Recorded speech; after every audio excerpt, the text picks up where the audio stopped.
Sabrina 70s comic, issue 42. I can't not mention it anymore. I've always hated that the covers say teenage with a hyphen in the word. It looks like they're doing it wrong when they should know how to spell the name of their own franchise. Maybe it was supposed to be charming? Anyways, we start out with the magician setting up a magic show on the beach. Sabrina says magicians bore her, but she liked when Harvey was being a magician. Multiple times. Maybe that's just because it was Harvey, and she got bored of them because every magician she saw sucked at it. Still, this wouldn't be confusing if it was Hilda. The magician asks for a beautiful girl assistant, and Harvey volunteers Sabrina because he's so excited, which was predictable. He puts an egg on her head and she breaks it just by touching it, which isn't normal, and people laugh at her. Why isn't Harvey horrified? It's his girlfriend he's bullying. He shampoos her hair with eggs, as I wonder how that's a proper magician act. Wouldn't he get sued acting like this a lot?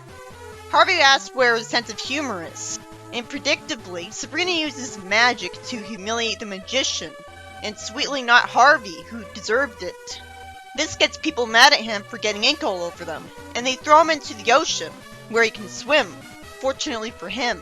I wish he at least explained that he didn't like Sabrina because she was a blonde, or had short hair, or something, and that's why he did that. He wouldn't think he could get away with this. In the next story, Hilda zaps a dog, telling him to get out of the garbage and go home, and Sabrina fortunately calls her out on it.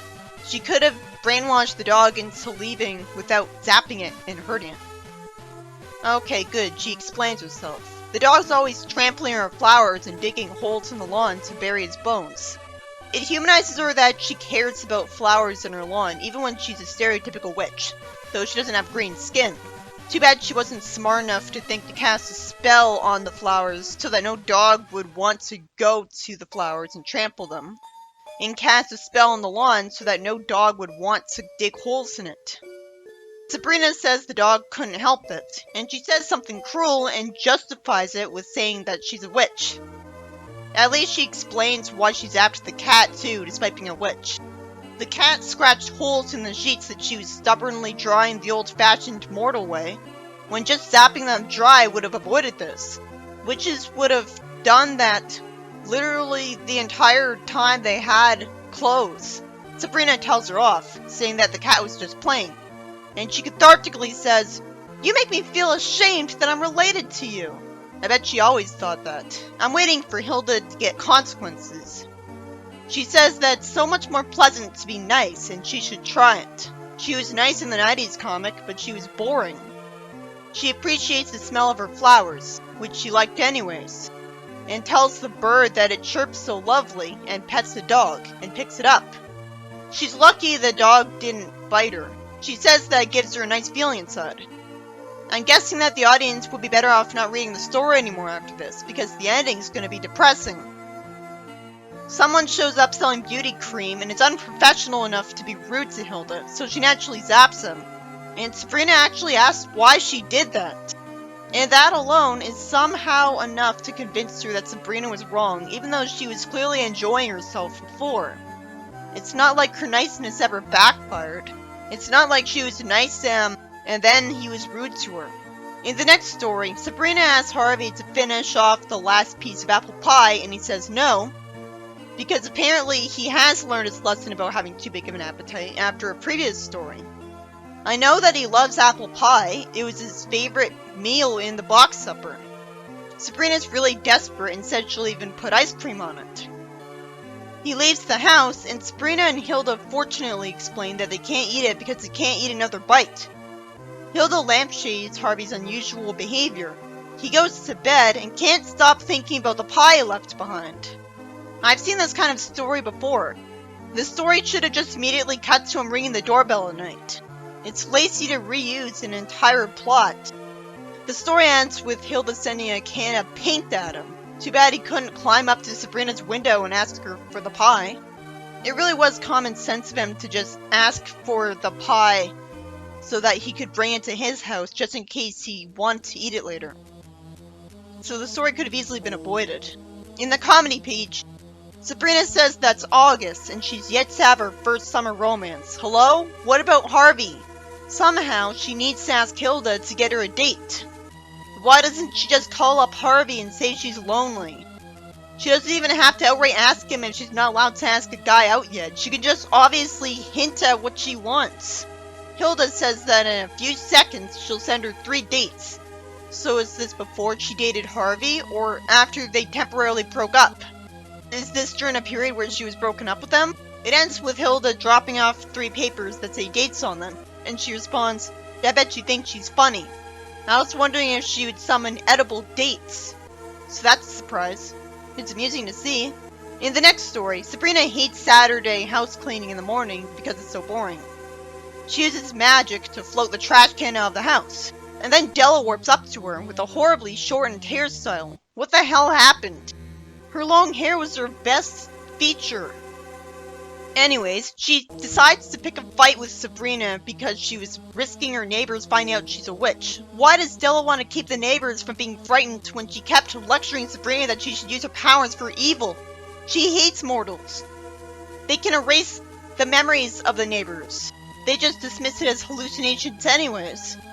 And that'd just be one incident to erase from their memories. If one incident is enough to get Della to show up, that just makes me wonder why the hell she didn't show up every time she was obvious with her powers.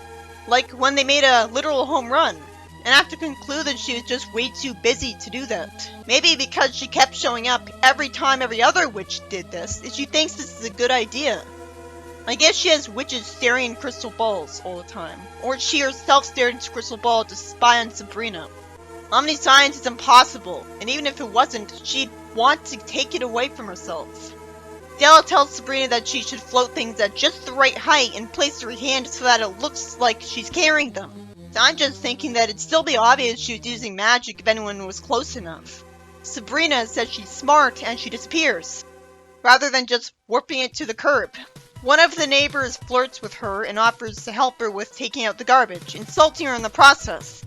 Sabrina lampshades that he should know she's dating Harvey and leave her alone.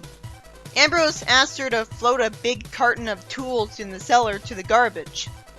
And when Wally insists on carrying the box like she did, he gets crushed under it. Della shows up, and Sabrina explains that she had to take the spell off the box or he'd know something was wrong. And Della says that now he'll think he lives next door to the strongest girl in the world. Why is she worried?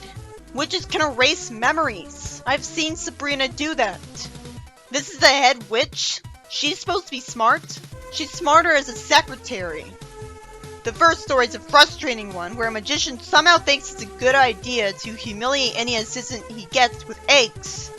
And even Harvey laughs at Sabrina, so she uses her magic to humiliate the magician and not him somehow. The second story has an almost literal kick the dog moment for Hilda after a while of her having more soft moments than usual. Sabrina calls her out satisfyingly after all of that tedium and tells her to be nice instead of an animal abuser. And she's only nice for a little while before someone insulting her appearance magically convinces her that being nice in general is stupid. That didn't prove she shouldn't be nice like that most of the time. I can understand her being mad at people who deserve it. But she's usually in a constant state of trying to be an evil witch and telling Sabrina to be just like her.